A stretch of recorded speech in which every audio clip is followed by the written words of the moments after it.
So, what do you need to modify on an American Autowire wiring kit to accommodate a trunk-mounted battery? This might surprise you, but the answer is nothing.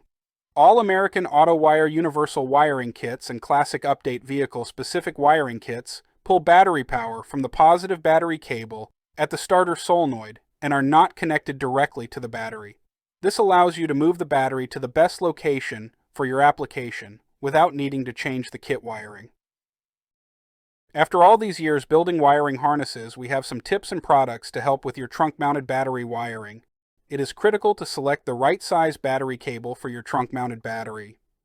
Since the run from the battery to the starter solenoid is so much longer on a trunk-mounted battery cable than most stock applications, you will want some beefy battery cables.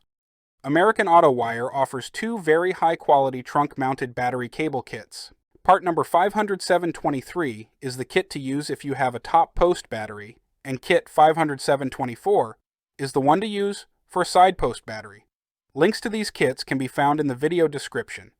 Both our trunk mount kits come with 18 feet of heavy-duty 1-gauge positive and negative battery cables. The positive battery cable is red and the negative cable is black. The second tip we have for a trunk-mounted battery is that your battery cables, particularly your positive battery cable, should never be routed through the passenger compartment of the vehicle. For safety reasons, the best practice is to run the battery cables through the trunk floor and then route the cables to the starter solenoid or engine block along the frame, outside of the passenger compartment.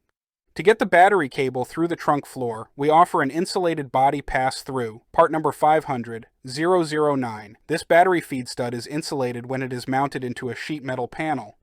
We also offer battery cable boots to attach over the connected battery cable when using this pass-through stud. A link to these items are included in the description.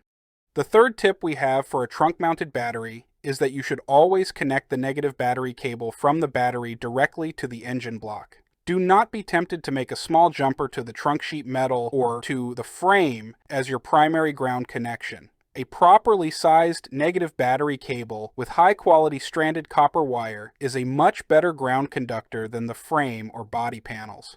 Following this best practice can alleviate all sorts of electrical gremlins, like erratic ignition performance, low ignition voltage, erratic gauge function, electrical noises in the radio, no start conditions when using EFI controllers, and a host of other problems that are best avoided. We have solved many trunk-mounted battery cable tech support calls over the years just by having the customer run the negative battery cable to the block instead of to the frame.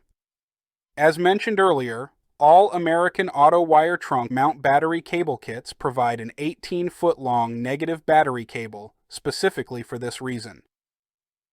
Finally, while designing your trunk-mounted battery system, you might consider adding a remote master disconnect.